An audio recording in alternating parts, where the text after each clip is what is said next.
السلام علیکم ورحمۃ اللہ وبرکاتہ۔ کعبہ معظمہ زمین پر اللہ رب العزت کا وہ مبارک گھر ہے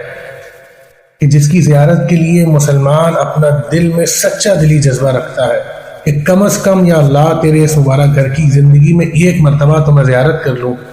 اور اس مبارک گھر کے ارد گرد پروانوں کی طرح طواف کرتے ہوئے ہر مسلمان اپنے کریم رب کو راضی کرنے کی کوشش کرتا ہے۔ لیکن اے مسلمانوں، کیا تم جانتے ہو اللہ رب العزت کا یہ گھر ایک وقت ایسا بھی آیا کہ اللہ رب العزت کے اس مبارک گھر کی دیواریں اتنی شکستہ ہو گئیں کہ پورا کا پورا کعبہ معظمہ کی دیواریں گر گئیں، منہدم ہو گئیں۔ تب اللہ کے رسول صلی اللہ علیہ وسلم نے اس کو دوبارہ کیسے بنایا، عرب کے قبیلوں میں جو کعبہ شریف کی دوبارہ تعمیر کے دوران جھگڑا ہوا، حضور نے اس جھگڑے کو کیسے ختم کرا، وہ جنتی پتھر جسے حجرہ اسود کہا جاتا ہے دوسرے میرے آقا علیہ الصلوۃ والسلام نے دوبارہ کعبے کی دیوار میں کیسے لگایا، یہ ساری اہم دینی معلومات حاصل کرنے کے لیے بیان کو مکمل سماعت کیجیے۔ اصل میں اللہ کے رسول صلی اللہ تعالیٰ علیہ وسلم کی زندگی کا 35واں سال تھا۔ حضور علیہ الصلوۃ والسلام کی عمر شریف تقریباً 35 برس ہو گئی تھی کہ جب مکہ معظمہ میں بارش کی وجہ سے کتنا بڑا سیلاب آیا کہ اس سیلاب کی وجہ سے کعبہ معظمہ کے حرم میں برسات کا پانی اتنی تیزی سے داخل ہوا کہ کعبہ معظمہ کی دیواریں شکستہ حال ہو کر کے بالکل منہدم ہو گئیں، گر گئیں۔ حالانکہ پہلے بھی باڑھ آ جایا کرتی تھی تو قریش والوں نے یہ کوشش کری کہ حرم کعبہ کے ارد گرد ان لوگوں نے کئی مرتبہ باندھنے کی کوشش کری کہ حرم کعبہ میں پانی داخل نہ ہو، لیکن وہ کامیاب نہیں ہو سکے۔ ہر بار بارش کا پانی داخل ہو جاتا تھا اور کعبے کی دیوار متاثر ہو جاتی تھی، لیکن یہ سیلاب اتنا زیادہ بڑا تھا کہ کعبے کی دیواریں صرف متاثر نہیں ہوئی بلکہ کعبہ معظمہ کی دیواریں ساری کی ساری گر گئیں۔ جب کعبہ معظمہ کی دیواریں گر گئیں تو سارے عرب کے قبائل جمع ہوئے اور انہوں نے یہ فیصلہ کرا کہ ہم کعبے کو دوبارہ تعمیر کریں گے۔ اسی تعمیر میں حضور علیہ الصلوۃ والسلام نے بھی حصہ لیا۔ میرے آقا علیہ الصلوۃ والسلام نے اپنے دست مبارک سے کعبہ معظمہ کی تعمیر میں حصہ لیا۔ یہ یاد رکھیے کہ حضور علیہ الصلوۃ والسلام کی اس تعمیر سے پہلے کعبہ معظمہ میں چھت نہیں تھی۔ اس مرتبہ عرب کے قبیلوں نے یہ فیصلہ کرا تھا کہ اب جو کعبہ بنائیں گے اس میں ہم چھت بھی ڈالیں گے، تو میرے آقا علیہ الصلوۃ والسلام نے کعبہ معظمہ کی تعمیر میں حصہ لیا۔ عرب کے قبیلوں نے تعمیر کے لیے جو بھی ضروری سامان ہوتا ہے، مٹی، غارہ، پتھر وغیرہ سب جمع کرے، اور الگ الگ قبیلوں کے الگ الگ سردار اس تعمیر میں شریک ہوئے اور کعبہ معظمہ کی تعمیر کو شروع کر دیا، یہاں تک کہ کعبہ معظمہ کی دیواریں کھڑی ہو گئیں۔ جیسے ہی کعبہ معظمہ کی دیواریں کھڑی ہوئیں تو اب سوال یہ پیدا ہوا کہ وہ جنتی پتھر جس کو حجرہ اسود کہا جاتا ہے، یہ پتھر دوبارہ کعبے کی دیوار میں کون نصب کرے گا؟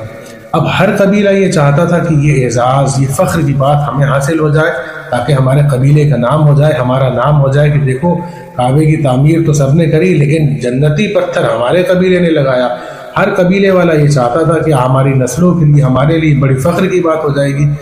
یہاں تک کہ 4 دن لگاتار اسی پس و پیش میں، اسی کشمکش میں فیصلہ لٹکا رہا کہ کون سا قبیلہ آگے آئے گا، کون سا قبیلہ حجرہ اسود کو لگائے گا۔ یہاں تک کہ عرب کے 2 قبیلوں نے زمانہ جاہلیت کی رسم ادا کرتے ہوئے اپنے ہاتھوں کی انگلیوں کو خون میں ڈبو دیا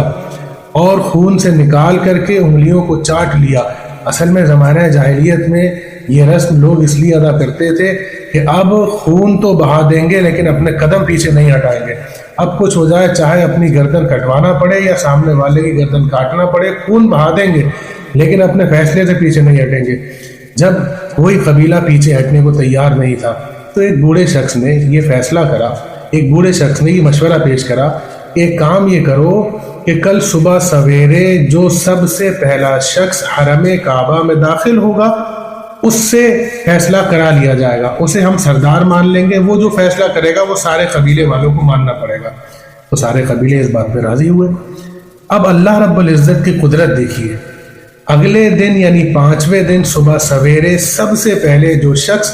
حرم کعبہ میں داخل ہوا وہ کوئی اور نہیں، میرے آقا و مولا نبی رحمت سید عالم صلی اللہ تعالی علیہ وسلم ہی تھے۔ جیسے ہی لوگوں نے حرم کعبہ میں سب سے پہلے حضور علیہ الصلوۃ والسلام کو دیکھا تو سب کے سب پکار اٹھے، واللہ یہ تو امین ہے، واللہ یہ تو امین ہے، یہ تو ایماندار ہے، محمد تو سب سے ایماندار آدمی ہے، محمد تو سچ کا ساتھ دینے والے آدمی ہے، محمد سب سے پرہیزگار آدمی ہے، یہ کوئی غلط فیصلہ نہیں کریں گے، یہ جو بھی فیصلہ کریں گے ہم سب اس کو تسلیم کرنے کے لیے تیار ہیں، ہم سب اسے ماننے کے لیے تیار ہیں۔ اب میرے آقا علیہ الصلوۃ والسلام کی عقل سلیم دیکھیے، اللہ رب العزت نے میرے نبی کو کیسی مبارک عقل سے نوازا تھا۔ وہ جھگڑا جو بڑے بڑے سرداروں سے نہیں نپٹ رہا تھا، میرے آقا علیہ الصلوۃ والسلام نے اس جھگڑے کا فیصلہ کیسے کرا، یہ سنیے۔ میرے نبی علیہ الصلوۃ والسلام فرماتے ہیں کہ تم میں سے جو قبیلہ حجر اسود لگانے کا دعوے دار ہے وہ اپنا ایک ایک سردار منتخب کر لے، اپنا سردار چن لے۔ تو 5 قبیلوں نے اپنے سرداروں کو آگے کرا۔ پھر میرے آقا علیہ الصلوۃ والسلام نے اپنے دامن کرم والی چادر زمین پر بچھائی اور حجر اسود کو اس کے اوپر رکھا۔ پھر سرکار فرماتے ہیں سارے سردار اس چادر کو اٹھائیں، جو قبیلوں کے سردار ہیں وہ چادر کو اٹھائیں اور کعبے کے قریب لے کر کے آئیں۔ تو سب نے چادر پکڑی اور حجر اسود کو اٹھا کر کعبے کی دیوار کے قریب تک لائے۔ میرے آقا علیہ الصلوۃ والسلام جب کعبے کی دیوار قریب آ گئی تو آپ نے اپنے مبارک ہاتھوں سے حجر اسود کو اٹھایا اور کعبے کی دیوار میں نصب کر دیا۔ اب وہ جھگڑا بھی ختم ہو گیا کہ ہمارے قبیلہ شریک ہوگا یا تمہارا۔ حضور علیہ الصلوۃ والسلام نے سارے قبیلوں کو یوں شریک بھی کر لیا اور حجر اسود صرف اپنے دست مبارک سے کعبہ معظمہ کی دیوار میں نصب بھی کر دیا۔ اور اس تعمیر کے ساتھ ایک بات یہ یاد رکھیے کہ جب یہ تعمیر ہوئی تب تعمیر کا جو سامان تھا، مٹی گارا پتھر وغیرہ، وہ کچھ کم پڑ گیا۔ تو قریش نے ایک ترکیب یہ نکالی کہ کعبہ معظمہ کی دیوار چھوٹی کری، یعنی کعبہ معظمہ چھوٹا کر دیا، باقی حصہ جو باقی رہا اس کو یوں ہی چھوڑ دیا۔ تو باقی حصہ جو باقی رہ گیا تھا اس کو حتیم کعبہ کہتے ہیں، اور جہاں پر دیوار قائم کر دی وہ کعبہ اللہ رب العزت کا گھر ہے، آج بھی وہی کعبہ موجود ہے۔ اسی حتیم کعبہ میں میزاب رحمت یعنی کعبہ شریف کا پردانہ نکلتا ہے۔ اب مسلمانوں یہاں ذرا سا غور کرو، میرے آقا علیہ الصلوۃ والسلام نے ابھی اپنی نبوت کا اعلان نہیں کرا۔ حضور علیہ الصلوۃ والسلام نے اپنی نبوت کا اعلان تو 40 سال کی عمر میں کرا تھا، لیکن آپ غور کریے میرے آقا علیہ الصلوۃ والسلام نے ابھی یہ کسی کو نہیں بتایا کہ میں نبی ہوں، لیکن حضور علیہ الصلوۃ والسلام کی زندگی کیسی پاکیزہ زندگی تھی، کیسی مبارک زندگی تھی کہ عرب کے بڑے بڑے سرداروں نے بھی، جوانوں نے بھی، چھوٹوں نے بھی آپ کی زندگی کو جب دیکھا تھا تو وہ سب یہ بات مانتے تھے کہ محمد کوئی غلط فیصلہ نہیں کریں گے، یہ تو بڑی پاکیزہ زندگی گزارنے والے ہیں، یہ تو بڑی سچی زندگی گزارنے والے ہیں، یہ ایماندار ہیں، یہ امانت والے ہیں۔ تو ہمیں بھی چاہیے کہ جس نبی کا ہم نے کلمہ پڑھا ہے اس نبی کی سیرت کو اپنائیں اور اپنے کردار کو اتنا اچھا کر لیں کہ اپنے تو اپنے غیر بھی ہمارے بھلائی ہونے کی گواہی دے، اور غیر بھی یہ کہنے پہ مجبور ہو جائیں کہ جب نبی کا امتی اتنا پرہیزگار ہے تو ان کا نبی کس قدر پرہیزگار اور سچا ہوگا۔ اللہ تعالی ہم سب کو سیرت نبی پر عمل کرنے کی توفیق عطا فرمائے۔ وما علینا الا البلاغ۔